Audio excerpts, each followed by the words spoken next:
안녕하세요, 여러분. 오늘도 건강하게 이 영상을 찾아주셔서 감사합니다. 요즘 어떻게 지내고 계신가요? 혹시 요즘 마음이 무거우신 분 계신가요? 지난주에 한 구독자분이 댓글을 남겨주셨습니다. 형제끼리 재산 문제로 싸우다 보니 이제 어머니와도 얼굴 보기가 어색해졌습니다. 어머니는 제 말을 안 믿으시고 동생 말만 믿으세요. 또 다른 분은 이렇게 쓰셨더군요. 직장에서 누군가 윗사람 귀에 제 험담을 했나 봅니다. 갑자기 저를 대하는 태도가 차갑습니다. 억울하지만 해명할 기회도 없네요. 이런 경험 여러분도 있으시죠? 누군가의 말 한마디, 그것도 내가 듣지 못한 곳에서 내가 알지 못하는 사이에 오간 말 한마디가 내 인생을 송두리째 흔들어 놓는 경험. 형제자매 사이를 갈라놓고 부모 자식 간의 신뢰를 무너뜨리고 직장에서의 입지를 흔들어 놓는 그 한마디. 참 억울하죠. 대체 누가 무슨 말을 한 거지? 나는 한 적도 없는데 왜 나한테만 이러는 거지? 하지만 더 답답한 건 그 말을 한 사람은 아무 책임도 안 진다는 겁니다. 조용히 속삭이고 뒤에서 말하고 본인은 깨끗한 척 빠져나가죠. 그런데 말입니다. 이런 일이 조선시대 왕실에서도 똑같이 일어났습니다. 아니, 왕실에서는 훨씬 더 잔인하게 일어났습니다. 왕, 조선 최고의 권력자, 누구도 거역할 수 없는 절대 권력. 하지만 그 왕도 침전 안에서는 그냥 한 사람의 남자였습니다. 외로움을 느끼고 사랑을 갈구하고 누군가의 위로가 필요한 인간이었죠. 그리고 그 곁에는 항상 후궁이 있었습니다. 1674년 어느 가을밤, 숙종은 깊은 궁궐 안 자신의 침전에 누워 있었습니다. 하루 종일 대신들과 씨름하고 국정을 처리하느라 지쳐 있었죠. 곁에는 그가 가장 총애하는 후궁 장씨가 있었습니다. 마마, 오늘도 고되셨지요? 후궁이 왕의 어깨를 주물러주며 조용히 말을 건넸습니다. 대신들이 또 마마를 힘들게 하나 봅니다. 중전마마께서는 마마의 마음을 헤아리실까요? 왕은 한숨을 내쉬었습니다. 그래, 중전은 법도만 따지고 대신들은 나를 압박하고 내 마음을 아는 사람은 그대뿐이구나. 마마 신천만이 마마의 진심을 압니다. 이 한마디, 귀에 속삭이는 이 부드러운 한마디가 조선의 운명을 바꾸기 시작했습니다. 여러분, 이 상황 낯설지 않으시죠? 직장에서도 그렇지 않습니까? 회의실에서는 다들 정색하고 반대하다가 술자리나 따로 만난 자리에서 사장님, 그 안건 사실 저는 찬성입니다. 이렇게 한마디 하는 사람, 가정에서도 그렇잖아요. 며느리나 사위가 시부모나 장인장모 귀에 대고 어머니, 남편 아내가 어머니 마음을 모르는 것 같아요. 이렇게 슬쩍 한마디 하면 부모 마음이 어느 쪽으로 기울까요? 조선시대 왕도 똑같았습니다. 침전 밖에서는 조선 최고 권력자였지만 침전 안에서는 한 여인의 말에 흔들리는 남자였습니다. 문제는 여기서 시작됩니다. 침전 안의 사적인 감정이 침전 밖의 공적인 판단을 흔들기 시작했으니까요. 왕의 귀를 차지한 자가 나라를 움직였다. 이건 단순한 비유가 아니었습니다. 조선 500년 역사를 관통하는 가장 위험한 진실이었습니다. 후궁 한 사람의 말이 왕비를 폐위시키고 세자를 바꾸고 조정을 둘로 갈라놓고 수백 명의 목숨을 앗아갔습니다. 그리고 그 결과는 왕조차 후회하며 죽었습니다. 그때 그 말을 믿지 말았어야 했는데 오늘 이 이야기는 드라마가 아닙니다. 조선왕 조실록에 낱낱이 기록된 실제로 일어난 비극입니다. 하지만 이건 단순히 500년 전 이야기가 아닙니다. 우리의 이야기입니다. 가족 간의 갈등, 직장에서의 뒷말, 누군가의 속삭임 한마디가 내 인생을 바꾸는 경험. 조선의 왕들도 이 문제로 고민했고, 실패했고, 후회했습니다. 지금부터 60분간 조선 왕실의 가장 은밀하고 잔인했던 권력의 속살을 함께 보시겠습니다. 그리고 그 안에서 우리가 오늘날 어떻게 살아야 할지에 대한 교훈을 함께 찾아보시겠습니다. 왕의 사랑이 어떻게 나라를 갈라놓았는지, 한 여인의 입이 어떻게 수백 명의 대신을 침묵시켰는지, 그리고 그 선택이 어떻게 돌이킬 수 없는 파국으로 이어졌는지. 자, 이제 시작하겠습니다. 조선시대 후궁은 단순한 왕의 여인이 아니었습니다. 정치적 존재였습니다. 왜냐하면 후궁에게는 왕비에게 없는 두 가지가 있었기 때문입니다. 첫째, 왕의 사적인 시간을 독점할 수 있는 기회. 둘째, 왕비보다 자유로운 정치적 움직임. 왕비는 공식 석상에서만 왕을 만났습니다. 중전의 처소는 항상 내관과 상궁들로 가득했고 대비와 대신들의 감시 아래 있었죠. 하지만 후궁은 달랐습니다. 마마, 오늘은 기분이 안 좋아 보이십니다. 무슨 일이 있으셨나요? 이런 대화가 침전에서 은밀하게 오갔습니다. 왕은 지친 몸과 마음을 후궁의 품에서 풀었습니다. 그리고 그 순간 왕의 속마음이 흘러나왔습니다. 대신들이 또 나를 몰아붙이는구나. 세자 책봉 문제로. 영의정이 오늘도 상소를 올렸다던데 참으로 귀찮은 일이야. 후궁은 이 정보를 누구보다 빨리, 누구보다 정확하게 손에 넣었습니다. 그리고 이 정보는 곧 권력이 되었습니다. 여러분, 직장 생활 오래 하셨죠?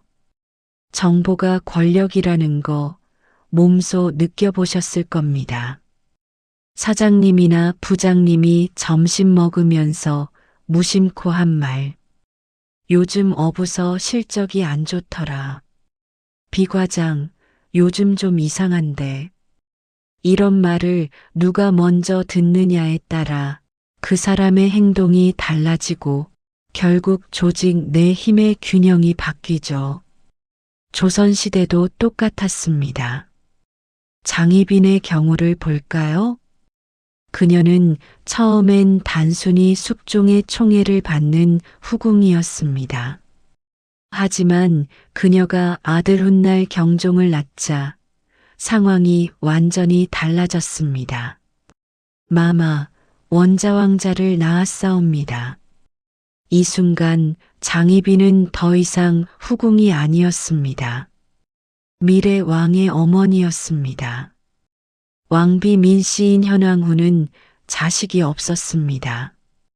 만약 장희빈의 아들이 세자가 된다면 장희빈은 대비왕의 어머니가 될 것이고 그녀의 친정 가문은 외척이 될 것입니다. 대신들이 긴장하기 시작했습니다. 서인과 남인이 갈라졌습니다. 왕비를 패하고 후궁을 세워선 안 된다. BS 원자가 있는데 왜 세자 책봉을 미루는가. 모든 갈등의 중심에 후궁의 입이 있었습니다. 왕은 밤마다 장희빈의 말을 들었습니다. 마마 신첩의 아이는 마마의 피를 이은 적통이옵니다.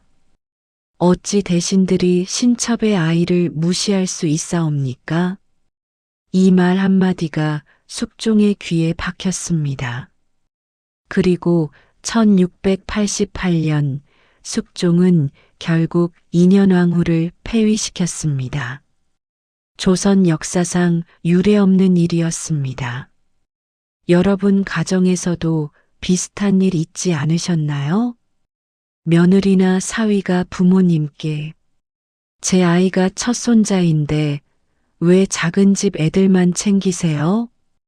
이런 말 한마디 하면 부모님 마음이 어떻게 변하는지, 형제자매 간 갈등이 어떻게 시작되는지, 조선 왕실도 우리 집안도 똑같았습니다. 총에는 이렇게 권력이 되었습니다. 후궁의 입은 이렇게 왕의 결정을 바꿨습니다. 대신들은 모르고 왕만 아는 이야기. 이것이 후궁 정치의 핵심이었습니다.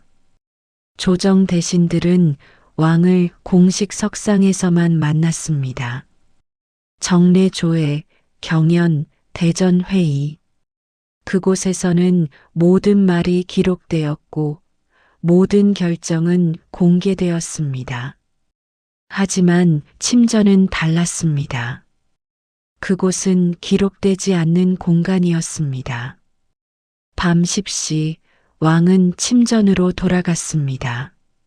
하루 종일 대신들의 상소를 듣고 외교 문제를 처리하고 군사 보고를 받느라 지쳐 있었습니다.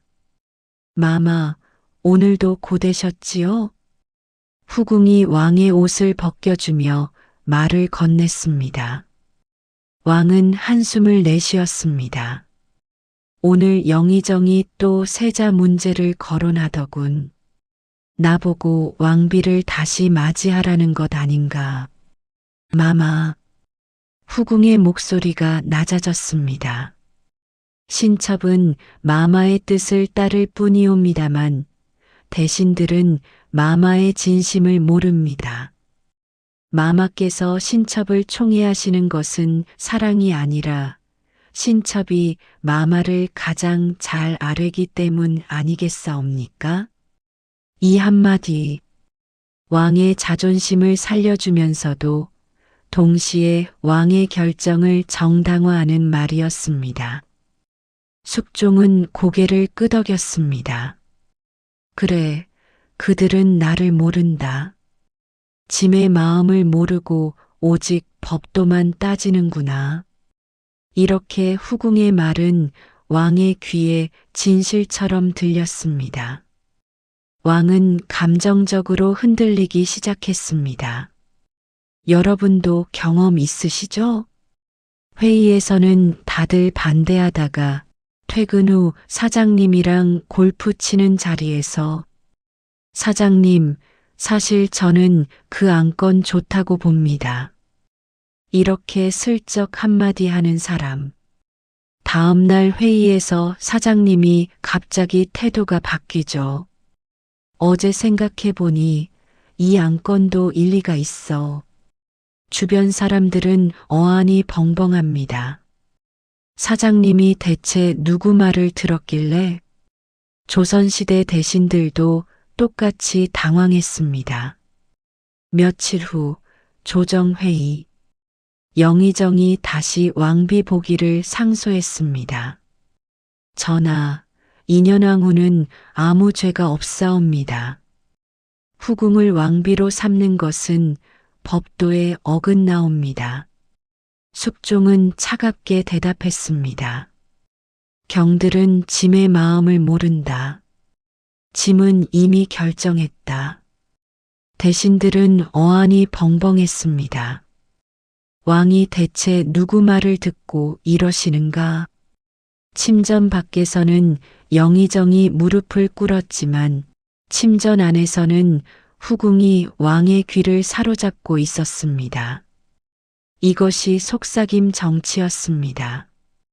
공식 회의에서는 대신들이 왕을 압박했지만 침전에서는 후궁이 왕을 위로하고 설득하고 방향을 틀었습니다.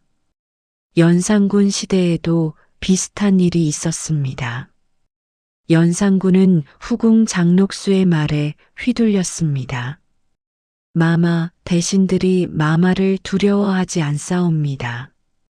강하게 다스려야 하옵니다. 이 말을 들은 연산군은 대신들을 숙청하기 시작했습니다. 갑자사와 무오사와 조정은 피바다가 되었습니다. 후궁의 말 한마디가 수백 명의 목숨을 앗아갔습니다.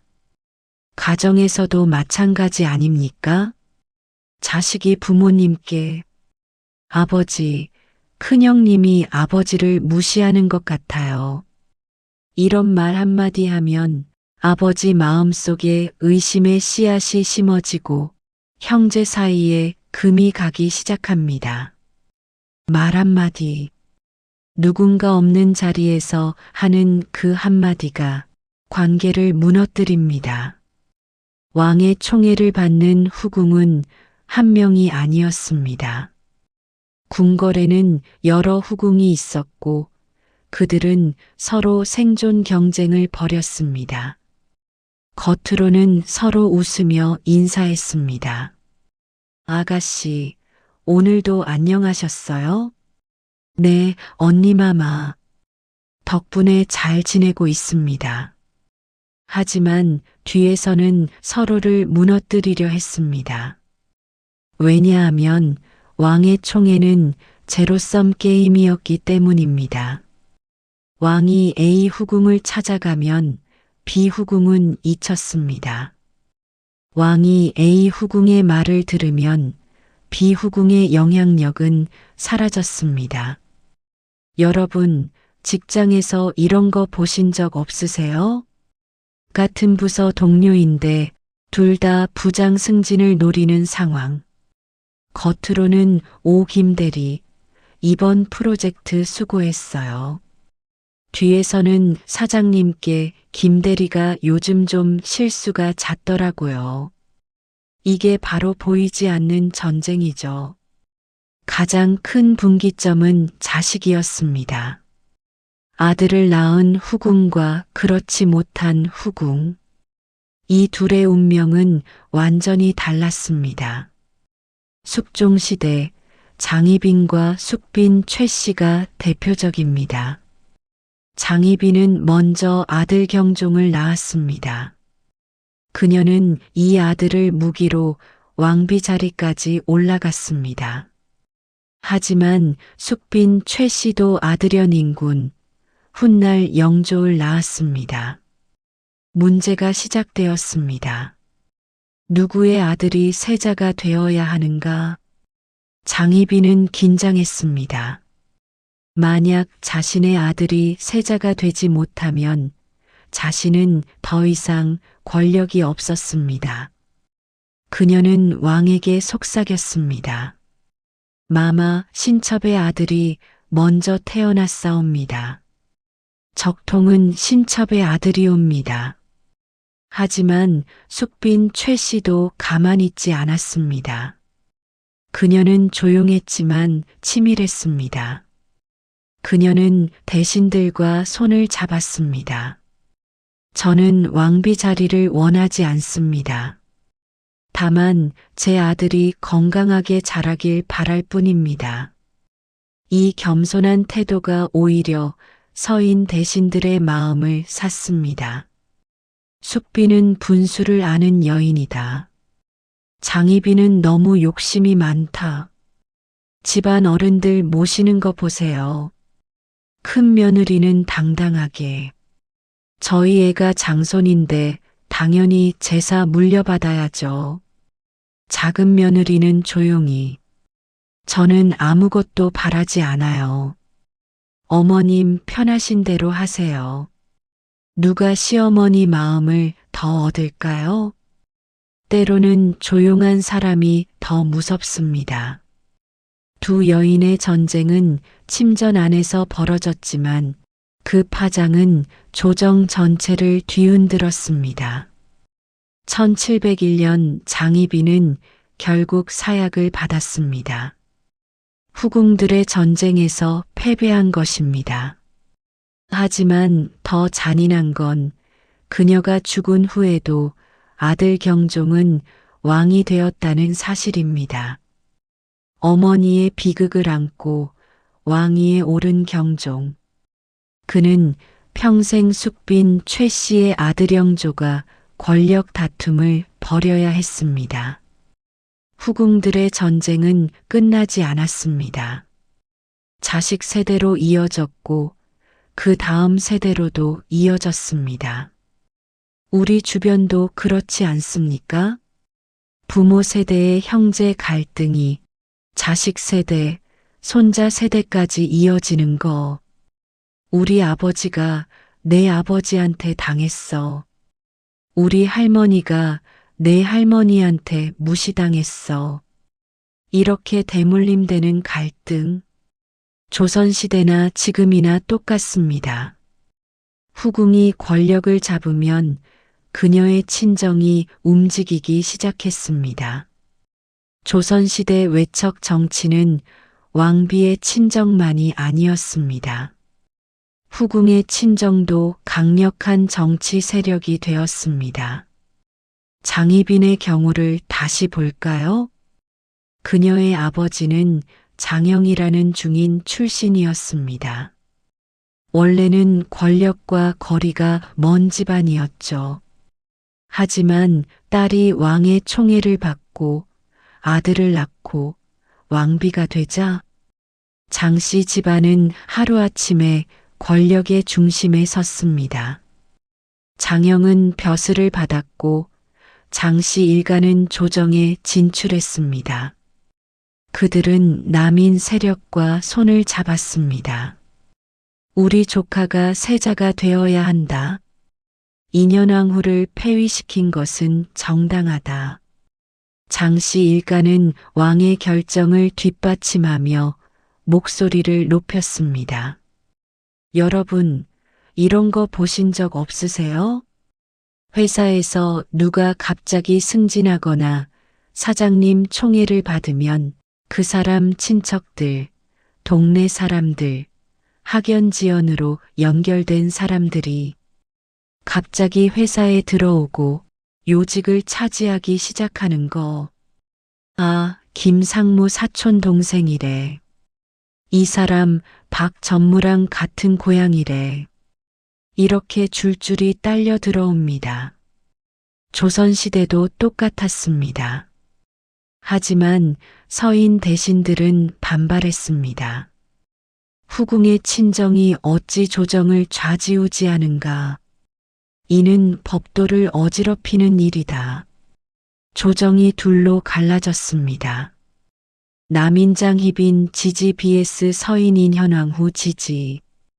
이것이 황국 정치의 시작이었습니다. 왕의 마음이 바뀔 때마다 조정의 권력이 뒤집혔습니다. 1689년 기사황국 남인이 집권 인현왕후 폐위. 1694년 갑술왕국 서인이 집권 인현왕후 복위, 장희빈 강등. 이 과정에서 수백 명의 대신이 귀양을 갖고 수십 명이 사형을 당했습니다. 왕의 사적인 선택 후궁 총애이 이렇게 공적인 혼란붕당 정치로 번졌습니다. 인조시대도 비슷했습니다.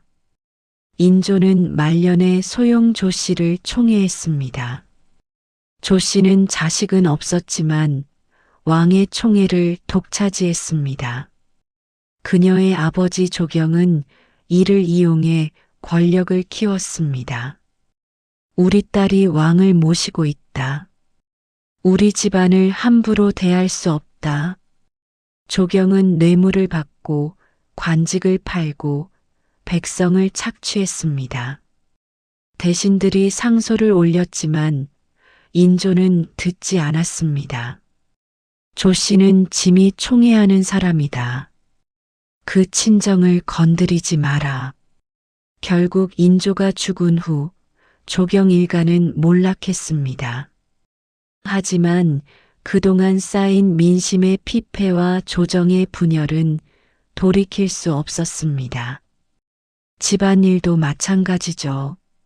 며느리 하나 잘못 들이면 그 친정 식구들까지 줄줄이 엮여서 집안 대소사에 간섭하고 재산 문제에 끼어들고 결국 집안이 둘로 갈라집니다. 우리 딸이 고생하는데 가만히 있을 수 없지. 우리 아들이 무시당하는데 어떻게 참아. 외척의 등장. 이것은 후궁 권력이 낳은 가장 위험한 부작용이었습니다. 왕 한 사람의 사적인 선택이 수십 개의 가문을, 수백 명의 신하를, 수만 명의 백성을 흔들었습니다. 후궁 문제의 최종 종착지는 항상 세자였습니다. 왕의 총애를 받는 후궁이 아들을 낳으면 조정은 묻기 시작했습니다. 저 아이가 세자가 되는가? 왕비에게 아들이 없으면 문제는 더 복잡해졌습니다. 법으로 보면 왕비의 아들이 없을 경우 후궁의 아들 중 장자가 세자가 되어야 했습니다. 하지만 현실은 그렇게 단순하지 않았습니다. 왜냐하면 세자 책봉은 단순한 왕위 계승이 아니었기 때문입니다. 세자 책봉은 곧 권력 구조의 재편이었습니다. 세자가 정해지면 세자의 외가생모 친정가 외척이 됩니다. 세자를 지지하는 붕당이 힘을 얻습니다. 세자빈 간택을 통해 또 다른 외척이 생깁니다. 즉, 세자 한 명을 정하는 순간 조선의 권력 지형 전체가 바뀌는 겁니다. 여러분, 가업 승계 문제 보셨죠? 회사 사장님이 여러 아들 중 누구에게 회사를 물려줄 것인가? 이게 단순히 아버지 마이너스 아들 문제가 아닙니다. 그 아들이 회장이 되면 그 아들 장인어른 회사가 협력업체로 들어오고 그 아들 친구들이 임원으로 들어오고 그 아들 지지하던 사람들이 힘을 얻습니다. 반대편은 다 정리됩니다. 조선시대 세자 책봉도 똑같았습니다. 숙종은 이 딜레마에 갇혔습니다. 장희빈의 아들 경종을 세자로 책봉하면 남인이 강해집니다. 숙빈 최 씨의 아들연 인군을 밀면 서인이 강해집니다.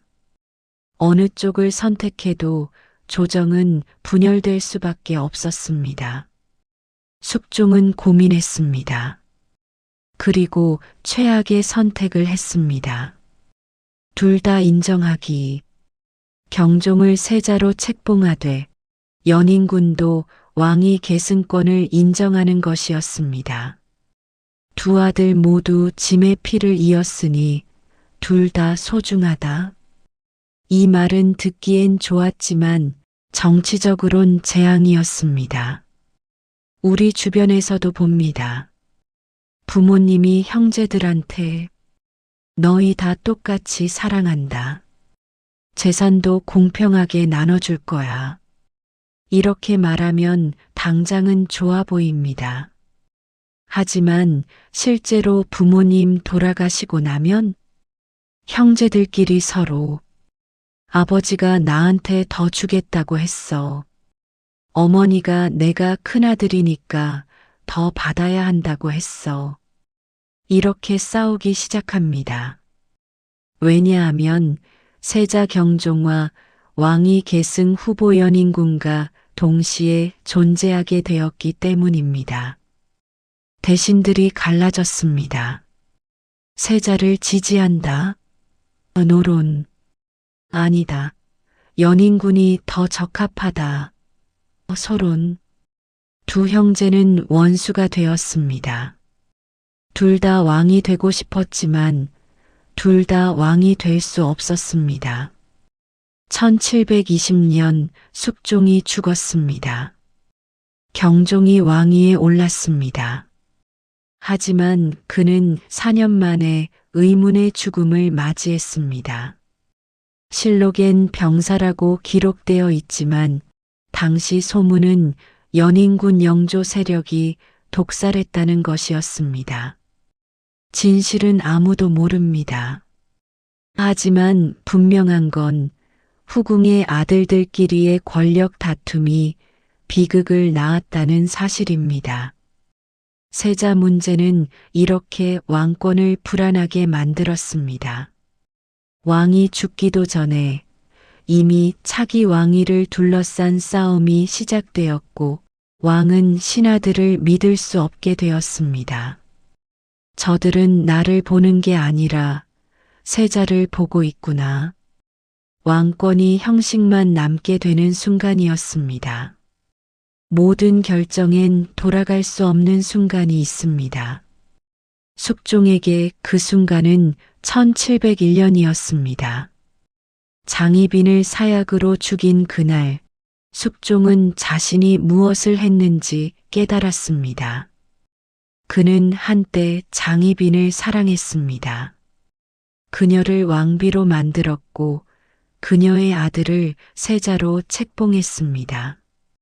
하지만 인현왕후가 복이 되고 서인 대신들이 장희빈을 압박하자 숙종은 선택을 해야 했습니다. 왕비인 현왕후를 지킬 것인가, 옛 사랑 장희빈을 지킬 것인가. 숙종은 왕비를 택했습니다. 그리고 장희빈에게 사약을 내렸습니다. 짐의 결정이다. 받아라. 장희빈은 울부짖었습니다. 마마, 신첩이 무슨 죄를 지었사옵니까? 신첩은 다만 마마를 사랑했을 뿐이옵니다. 하지만 왕은 돌아서지 않았습니다. 장희빈은 사약을 마셨습니다. 그녀의 시신은 궁 밖으로 옮겨졌고 역사에선 욥으로 기록되었습니다.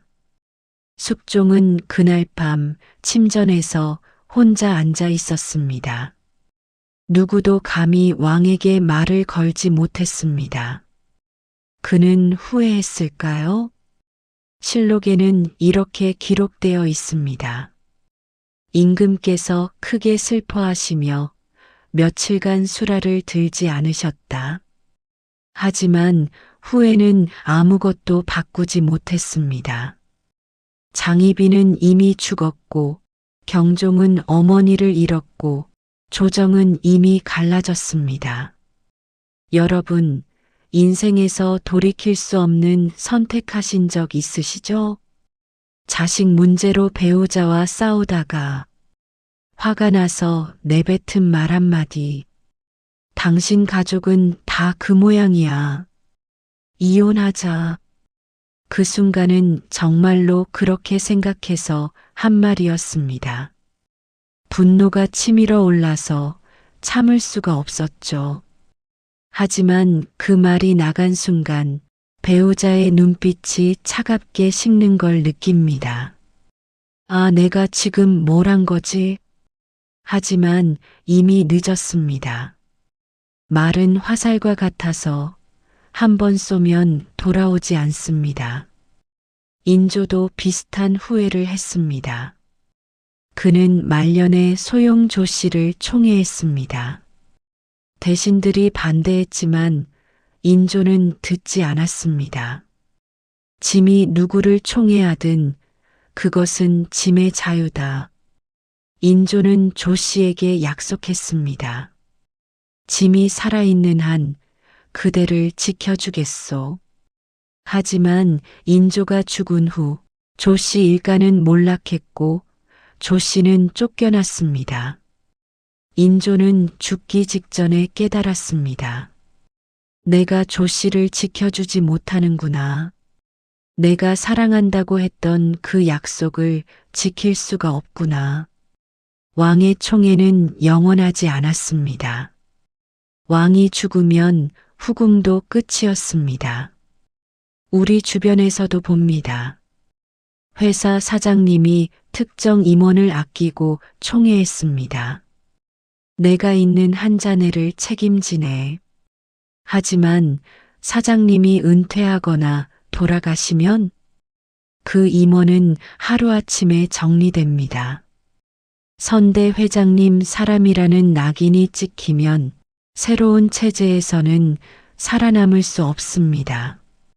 왕들은 왜 같은 실수를 반복했을까요? 사랑과 국정 사이에서, 감정과 판단 사이에서 왕들은 항상 인간이었기 때문입니다. 하지만 왕은 인간이면서 동시에 왕이어야 했습니다. 그 균형을 잃는 순간 모든 것이 무너졌습니다. 숙종은 장희빈을 사랑했습니다. 하지만 그는 대신들의 압박 앞에서 그녀를 버렸습니다. 사랑했다면 끝까지 지켜야 했습니다. 지킬 수 없었다면 애초에 사랑하지 말았어야 했습니다. 중간에서 오락가락한 것이 문제였습니다. 우리도 마찬가지 아닙니까? 부모님이 자식들에게 너희 둘 다 똑같이 사랑한다고 했으면 끝까지 공평해야 합니다. 하지만 어느 날 갑자기 큰아들 편만 들거나 작은아들만 챙기면 형제 사이는 돌이킬 수 없이 틀어집니다. 후회는 너무 늦었습니다. 숙종은 장희빈이 죽은 후 남은 생애 내내 그 결정을 후회했을 것입니다. 하지만 그는 왕이었기에 자신의 후회를 드러낼 수 없었습니다. 왕은 혼자 그 고독과 후회를 안고 살아야 했습니다. 왕이 후궁에게 빠져들수록 대신들은 왕에게서 멀어졌습니다. 왜냐하면 대신들은 더 이상 왕을 신뢰할 수 없었기 때문입니다.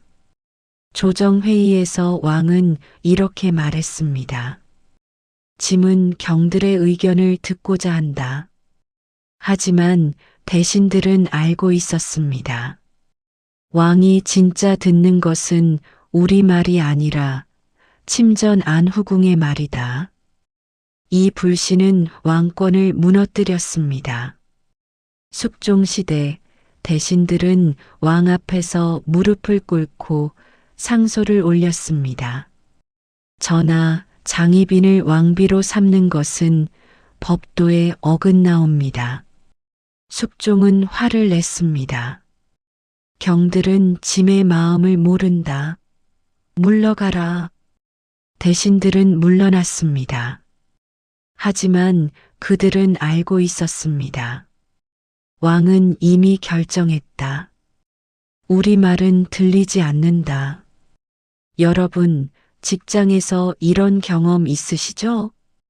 회의 시작 전에 이미 사장님 마음속엔 결정이 내려져 있는데 회의는 그냥 형식적으로 하는 거. 자, 여러분 의견을 들어봅시다. 다들 의견을 내지만 사장님은 듣는 척만 하고 결국 자기가 원래 생각했던 대로 결정합니다. 그럼 직원들은 어떻게 됩니까? 아, 우리 의견은 중요하지 않구나.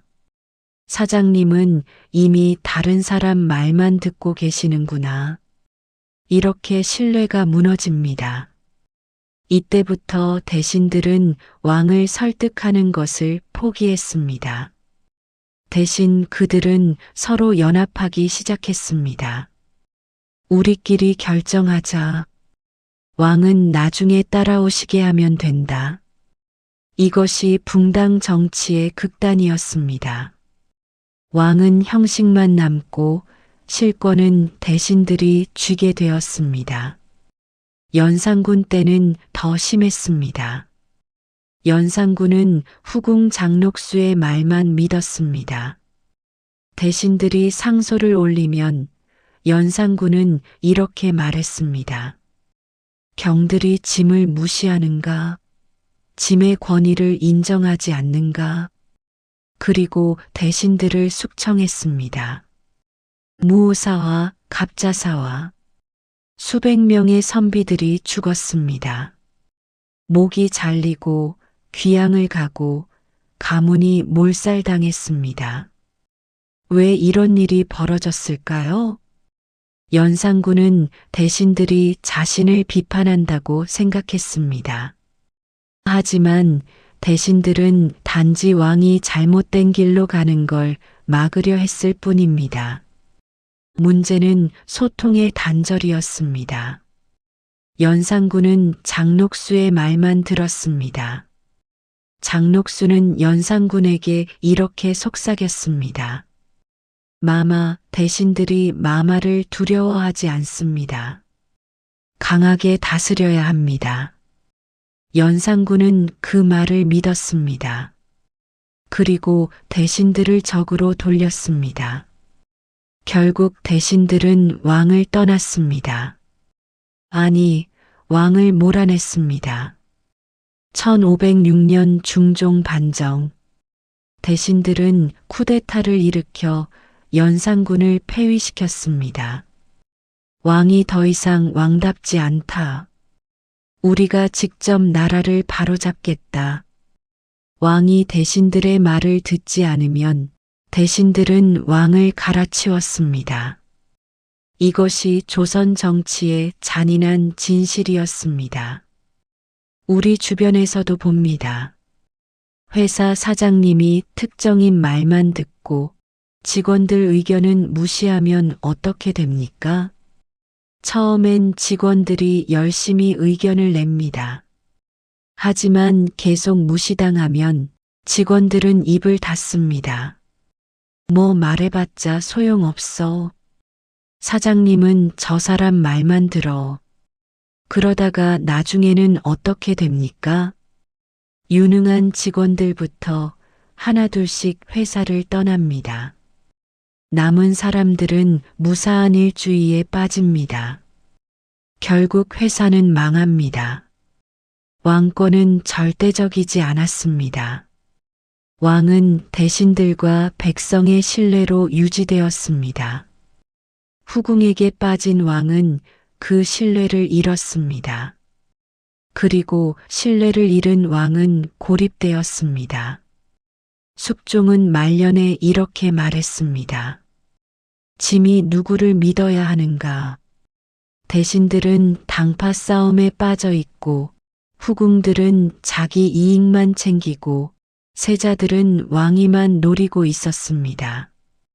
왕은 외로웠습니다. 조선 최고의 권력자였지만 가장 고독한 사람이었습니다. 그리고 그 고독은 왕 자신이 만든 것이었습니다. 조선 500년 역사가 우리에게 남긴 것은 무엇일까요? 왕도 인간이었다. 이것이 첫 번째 교훈입니다. 왕들은 신이 아니었습니다. 외로움을 느끼고 사랑에 빠지고 잘못된 선택을 하는 인간이었습니다. 숙종은 장희빈을 사랑했습니다. 인조는 소용 조씨에게서 위안을 찾았습니다. 연산군은 장록수의 말에 기댔습니다. 이들의 감정은 진실했습니다. 그들의 사랑도 외로움도 욕망도 모두 진짜였습니다. 하지만 문제는 그 다음이었습니다. 왕의 사적인 감정이 공적인 판단을 흔들었을 때 나라 전체가 흔들렸습니다. 한 사람의 사랑이 수백 명의 목숨을 앗아갔고 한 사람의 선택이 수십 년간 붕당 정치를 낳았고 한 사람의 외로움이 왕조의 균열을 만들었습니다. 왕은 인간이면서 동시에 왕이어야 했다. 이것이 두 번째 교훈입니다. 권력자는 자신의 감정을 절제할 줄 알아야 합니다. 사적인 선택이 공적인 영역에 미치는 영향을 계산해야 합니다. 하지만 조선의 왕들은 이 균형을 잃었습니다. 침전 안에서는 남자였고 조정 밖에서는 왕이어야 했는데 그 경계가 무너졌습니다. 여러분, 우리도 마찬가지 아닙니까? 집에서는 남편이고 아내지만 직장에서는 팀장이고 부장입니다. 집에서 배우자한테 화가 났다고 직장에서 직원들한테 화풀이하면 어떻게 됩니까? 부장님, 오늘 집에서 부부싸움 하셨나 봐요. 이렇게 뒷말이 나옵니다. 권력을 가진 사람일수록 사적인 감정과 공적인 역할을 분리해야 합니다. 숙종은 장희빈을 사랑했지만 그 사랑을 정치적으로 처리할 지혜가 없었습니다. 연산군은 대신들이 두려웠지만 그 두려움을 폭력으로만 해결했습니다. 인조는 외로웠지만 그 외로움을 나라 전체에 전가했습니다. 결국 그들은 모두 후회했습니다. 하지만 후회는 아무것도 바꾸지 못했습니다. 세 번째 교훈. 가족 문제가 권력 문제가 되는 순간 모든 것이 무너진다. 후궁 문제는 결국 가족 문제였습니다. 왕과 왕비, 왕과 후궁, 세자와 왕자들. 이들은 한 가족이었습니다. 하지만 그 가족이 권력을 둘러싸고 싸우기 시작하면 가족은 적이 되고 사랑은 증오가 되고 혈육은 원수가 됩니다. 경종과 영조는 형제였습니다. 하지만 그들은 평생 서로를 의심했습니다. 형님이 나를 죽이려 하는가? 동생이 내 왕위를 빼앗으려 하는가? 이 비극은 어디서 시작되었을까요? 후궁들의 전쟁에서 시작되었습니다. 장희빈과 숙빈, 최씨의 싸움이 그들의 아들 세대로 이어진 겁니다. 우리 주변에서도 봅니다. 부모님 재산 문제로 형제가 싸우면 그 자식들까지 사촌 간의 원수가 됩니다. 우리 아버지가 할아버지 재산 못 받았어. 그러니까 우리도 너네 집이랑 안 봐. 이렇게 대물림됩니다. 네 번째 교훈. 말 한마디의 무게를 알아야 한다. 후궁의 속삭임 한마디가 나라를 바꿨습니다. 왕의 결정 한마디가 수백 명의 운명을 갈랐습니다.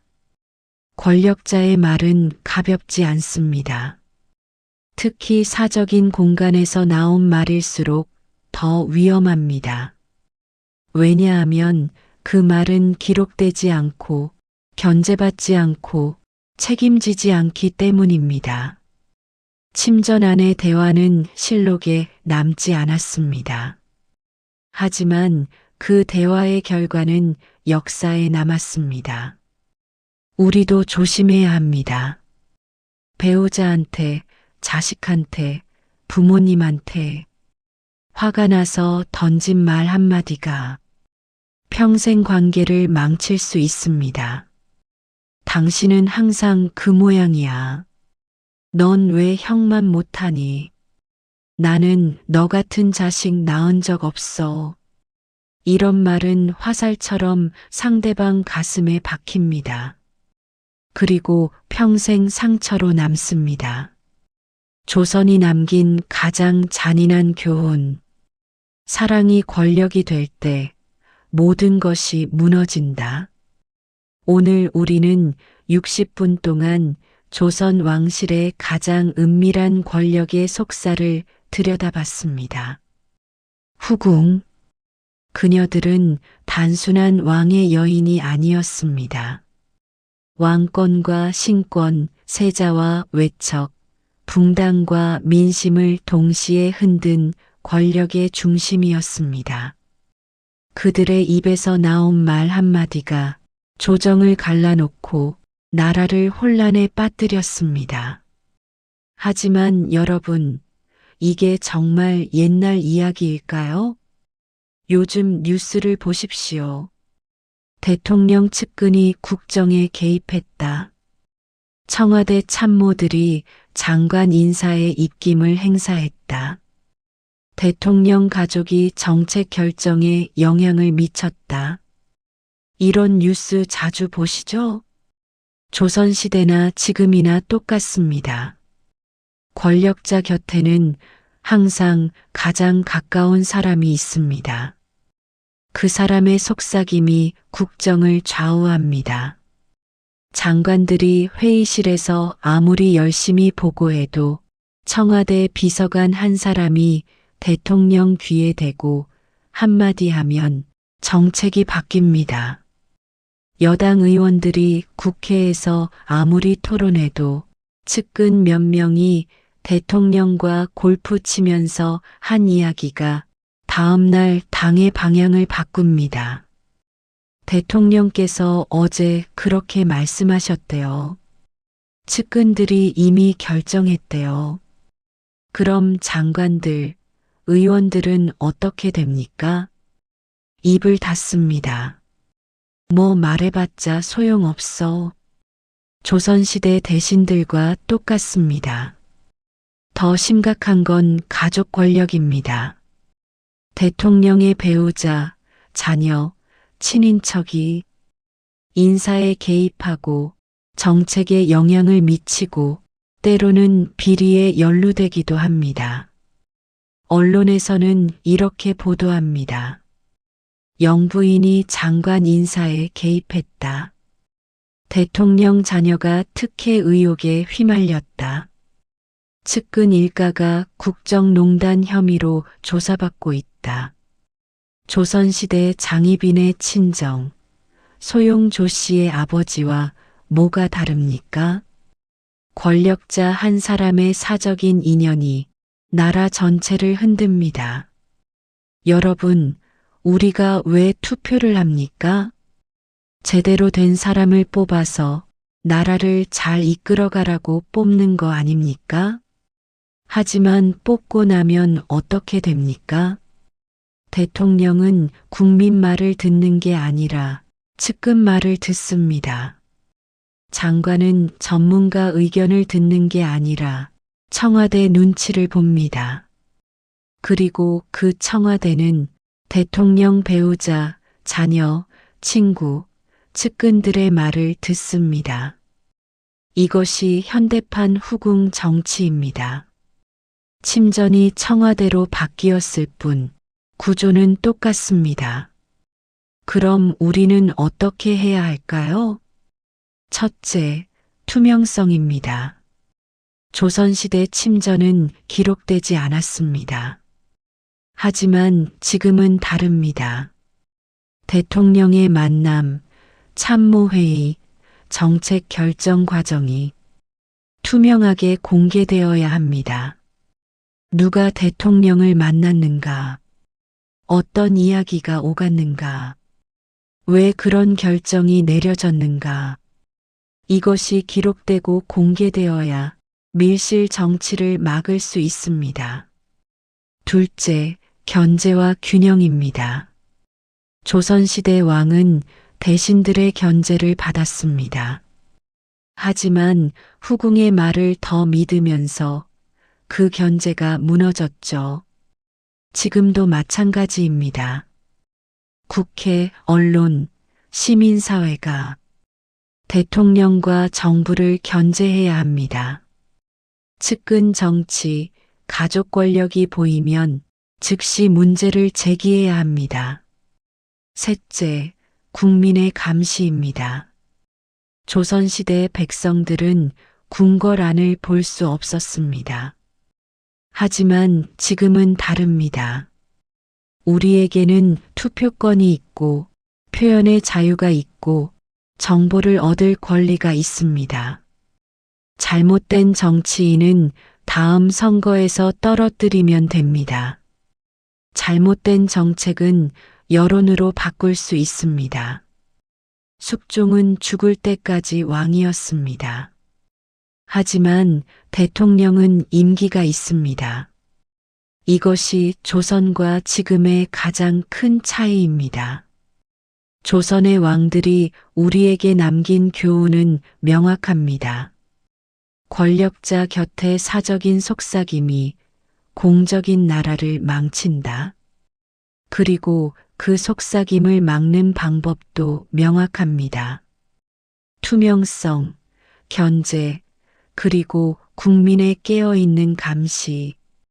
오늘 이 영상이 여러분이 뉴스를 보는 시각에 작은 도움이 되길 바랍니다. 조선의 비극을 배우면서 오늘의 정치를 제대로 볼 수 있는 눈을 가지시길 바랍니다. 긴 시간 함께 해주셔서 감사합니다. 다음 영상에서 또 뵙겠습니다. 건강하십시오.